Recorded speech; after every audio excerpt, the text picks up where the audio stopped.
Pada episode kali ini, kita akan membahas buku karangan Benedict Anderson, Hidup di Luar Tempurung. Buku yang menceritakan bagaimana kehidupan Benedict Anderson ketika waktu masih kecil, proses belajar, sampai pada masa pensiunnya.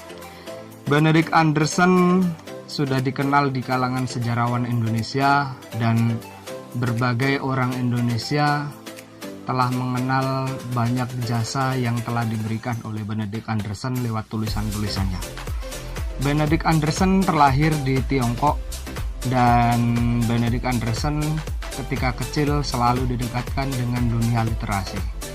Bersyukur Benedict Anderson pada waktu itu masih dijauhkan dengan dunia teknologi yang hari ini kita rasa-rasanya telah dijajah oleh dunia teknologi. Sehingga kemudahan yang diberikan oleh teknologi ini seakan-akan menjadikan manusia lebih malas dan lebih suka berdiam diri dan menjauhi dunia sosial. Dalam buku ini Benedict Anderson menceritakan bagaimana ketika dia masa kecil, dia disuruh oleh kedua orang tuanya senantiasa untuk membaca buku, kemudian mendengarkan radio yang di situ adalah ulasan terkait dengan buku. Ini satu hal yang tidak ada di Indonesia ketika masa radio dan masa dahulu sebelum adanya televisi. Jarang sekali ada review buku yang disiarkan secara langsung di radio. Salah satu hal yang hari ini kita lakukan adalah untuk menyelamatkan generasi emas Indonesia, generasi pemuda Indonesia, generasi muda yang sampai hari ini terlalu dinyenyakkan, ditidurkan dengan adanya gadget, sosial media yang hari ini menjadikan manusia Indonesia seakan-akan hidup di dalam tempurung dan tidak bisa hidup di luar tempurung sebagaimana halnya yang dilakukan oleh Benedict Anderson. Benedict Anderson mengatakan hidup di luar tempurung adalah keluar dari zona nyaman. Artinya ketika kita melakukan sesuatu itu sesuai dengan passion dan sesuai dengan keinginan kita dan disertai kebermanfaatan apa yang kita lakukan, bukan hanya untuk diri sendiri akan tetapi juga untuk orang lain. Hidup di luar tempurung juga dikatakan oleh Ben Anderson dalam buku ini bahwasanya sebagai seorang manusia kita harus memiliki pandangan yang luas. Jangan memiliki pandangan yang picik, pandangan yang sempit, sehingga ketika kita mendapatkan isu ataupun mendapatkan berita yang belum tentu kebenarannya, kita sudah mencap kebenaran. Pada tahun ini, kita bisa lihat isu-isu yang disebarkan oleh para elit politik kita. Dengan kebebasan berpendapat, mereka seakan-akan melakukan kebebasan yang sebebas-bebasnya. Karena mereka merasa hari ini era demokrasi ini adalah era kebebasan yang tidak mereka dapatkan ketika Orde Baru. Dan pada masa itu Ben Anderson juga merasakan bagaimana Ben dilarang masuk ke Indonesia karena tulisan-tulisannya. Hari ini seakan-akan demokrasi diartikan sebagai kebebasan sebebas-bebasnya tanpa mengetahui atau tanpa mematuhi peraturan yang ada. Ben Anderson pada waktu kecil, kalau kita lihat dalam buku ini di halaman 12 saya akan bacakan bagaimana ibu dari Ben Anderson ketika mengajarkan bahasa kepada Ben Anderson. Ben Anderson tidak diajarkan bahasa Inggris, akan tetapi dengan bahasa Latin. Ben Anderson pun bertanya kepada ibunya, "Mengapa bahasa Latin?" Di sini dikatakan bahwasanya ibunya menjawab, Ben Anderson bertanya kepada ibunya, "Mengapa Latin? Bahasa itu kan lebih punah dibanding bahasa Irlandia." Akan tetapi ibu Ben Anderson menjawab, "Latin adalah ibu dari semua bahasa Eropa Barat. Prancis, Spanyol, Portugis, dan Italia. Jadi kalau kau bisa Latin, kau nanti akan merasa semua bahasa tadi gampang. Lagi pula, Latin punya kesusastraan hebat yang harus diketahui oleh setiap orang terpelajar." Ben Anderson diberitahu oleh ibunya bahwasanya bahasa Latin adalah ibu dari bahasa. Dan ketika Ben Anderson mempelajari bahasa Inggris ataupun bahasa-bahasa yang lainnya, Ben Anderson memang merasakan bahwasanya bahasa-bahasa yang ia pelajari setelah mempelajari bahasa Latin memang terasa sangat mudah untuk dipelajari oleh Ben Anderson. Artinya, apa yang diajarkan oleh ibunya itu adalah benar. Untuk bisa menguasai berbagai bahasa, salah satunya adalah harus menguasai bahasa Latin terlebih dahulu. Ben Anderson ketika sudah masuk masa SMA, kalau di Indonesia, Ben Anderson merasakan bagaimana kehebatannya pelajar pada sepantarannya. Pada waktu itu Ben Anderson memang sedikit canggung dan juga sedikit minder ketika bertemu dengan kawan-kawan yang ada di satu kelasnya. Selain mereka adalah kaum elit, mereka juga berpendidikan dan berpengetahuan yang sangat luar biasa bagi Ben Anderson untuk bisa bersaing dalam kelas yang Ben Anderson lalui. Karena Ben Anderson sebagai seorang pelajar dengan beasiswa, Ben Anderson setiap harinya menjadi bahan olok-olokan, bahan bulian bagi mahasiswa, bagi pelajar elit yang lainnya. Akan tetapi Ben Anderson bisa memahami hal itu, karena Ben Anderson sendiri memang terlahir dari keluarga yang sederhana. Dan yang lebih dikagumi lagi bagi Ben Anderson, pelajar dari kaum elit yang ada di sana adalah bukan hanya menyombongkan kemewahan dan kekayaannya, tapi mereka juga memiliki kualitas diri, pengetahuan yang luas. Ini yang tidak ada di Indonesia. Ketika mereka kaum elit, maka mereka akan merasa benar dan tidak peduli dengan pengetahuan yang dimiliki. Ini yang harus kita pelajari dan harus kita ikuti dalam dunia pendidikan kita. Ben Anderson kemudian melanjutkan ke dunia perkuliahan, dan Ben Anderson melanjutkan di Universitas Cambridge di Australia. Ben Anderson mengambil studi klasik dan sempat Ben Anderson merasa kecewa dengan kuliah yang diambilnya dan ingin berpindah kepada ilmu ekonomi. Kita tentu tahu seorang yang luar biasa dalam dunia ekonomi, Keynes, yang pada waktu itu masih bisa dijumpai oleh Ben Anderson, dan Keynes sendiri menjadi idola Ben Anderson dalam hal ekonomi. Dan juga Ben Anderson ketika pindah jurusan ke ekonomi, Ben Anderson merasa bahwasanya saya bisa di ilmu ekonomi. Akan tetapi setelah dia masuk dunia ekonomi, dia merasakan bagaimana sulitnya dalam hal perhitungan atau dalam dunia akademis yang digelutinya.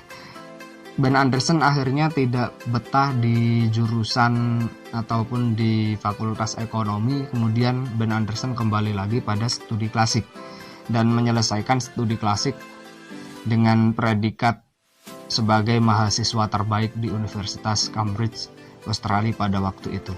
Dan Ben Anderson sebenarnya tidak kesusahan dalam memilih dunia pekerjaan, karena Ben Anderson sebenarnya sudah ditawari sebagai seorang dosen di Universitas Cambridge, dan Ben Anderson sendiri juga pada waktu itu masih ingin sendiri dan tidak ingin melanjutkan untuk melakukan atau masuk di dunia pekerjaan.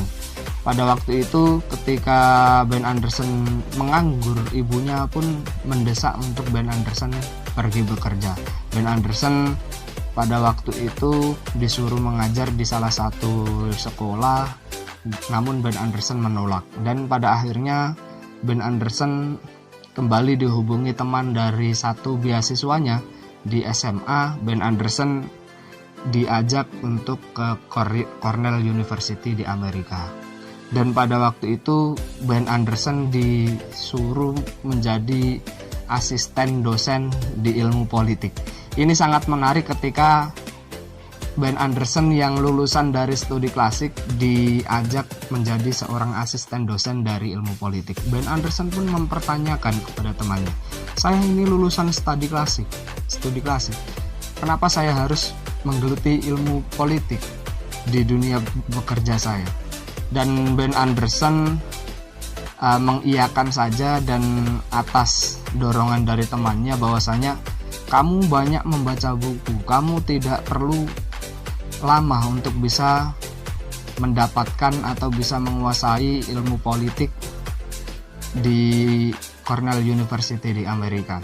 Dan Ben Anderson pun mengiyakan, dan dalam jangka waktu 1 bulan Ben Anderson sudah bisa menguasai ilmu politik pada waktu itu. Dan Ben Anderson di Cornell University bertemu dengan George McTurnan Kahin, atau di Indonesia sering disebut dengan Kahin, yang telah menulis buku Nationalism and Revolution in Indonesia, yang menjadi buku induk yang disarankan oleh dosen-dosen sejarah dan menjadi buku pegangan dosen sejarah era 1990-an. Dan pada masa itu Ben Anderson mulai giat menulis, dan tulisan-tulisannya sudah mulai diterbitkan di beberapa media massa, dan Ben Anderson sudah mulai melakukan penelitian-penelitian, dan pada akhirnya Ben Anderson menuliskan satu buku yang luar biasa, Revolusi Pemuda, yang dikatakan oleh berbagai macam orang bahwasanya itu adalah tulisan pelengkap dari bukunya Kahin, Nationalism and Revolution in Indonesia.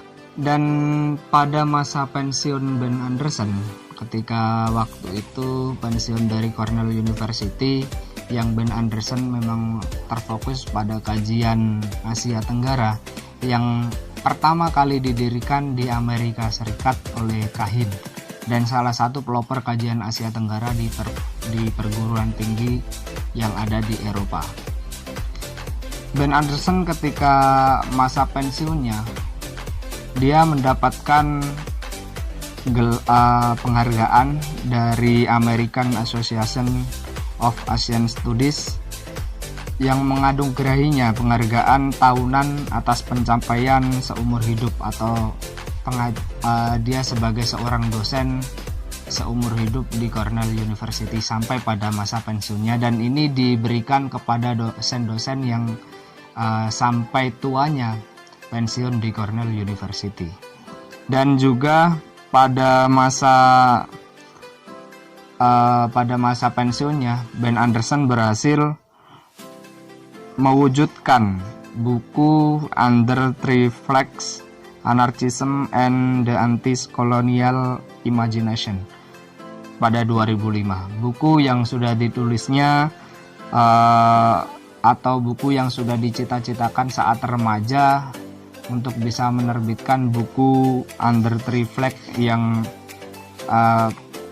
mendapatkan inspirasi dari buku yang sudah dibaca di masa waktu kecil. Ben Anderson selain mengagumi Pramoedya Anantatur, dia juga mengagumi beberapa sastrawan Indonesia. Salah satunya adalah Eka Kurniawan dengan buku Lelaki Harimau. Juga Ben Anderson mengagumi salah satu sastrawan yang luar biasa, yaitu Gabriel Garcia Marquez, yang sampai hari ini buku-bukunya masih menjadi bacaan bagi mahasiswa sastra. Mungkin cukup itu saja dari review kali ini. Masih banyak yang bisa kalian dapatkan dari buku ini, bagaimana pengalaman Ben Anderson di Indonesia, kemudian sampai diusir dari Indonesia dan tidak diberikan tempat lagi di Indonesia sampai 2 tahun.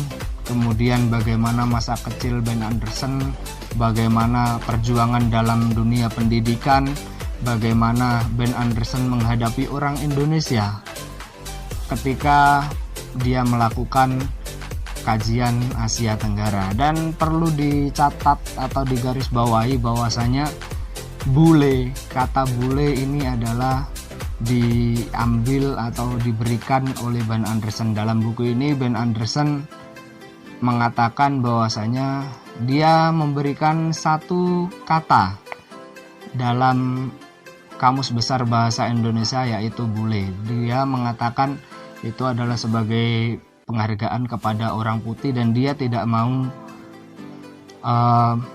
dihormati sebagai tuan atau dipanggil sebagai tuan, dan dia lebih suka dipanggil sebagai bule. Walaupun menuai banyak kritik, namun Ben Anderson masih bisa memiliki alasan yang kuat untuk menjelaskan bagaimana dia menamakan orang berkulit putih dengan sebutan bule. Bisa kalian lihat di dalam buku ini alasan Ben Anderson menamakan bule untuk orang kulit putih.